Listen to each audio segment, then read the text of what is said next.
Question number 10. A sample of 0.1 gram of water at 100 degrees Celsius and normal pressure 1.013 into 10 to power 5 Newton per meter square requires 54 cal of heat energy to convert to steam at 100 degrees Celsius. If the volume of the steam produced is 167.1 cc, the change in internal energy of the sample is. So moving towards the solution, according to first law of thermodynamics, del Q is equal to del U plus del W.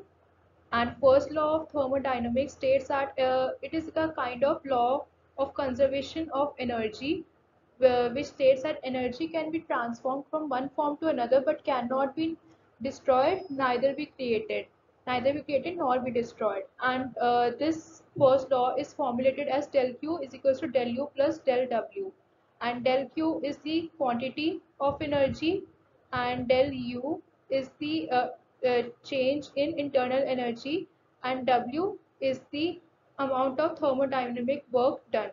So we can say that del Q equal to del Q is 54 into 1.84, and del U we have to calculate, and W can be written as W can be written as P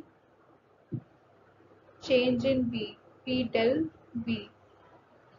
P we have given 1.013 into 10 to power 5, and del V we will calculate final volume minus the initial volume. So we will calculate del U by putting all these values. We get change in internal energy as 208.7 joules. Hence the fourth answer is correct. Thank you.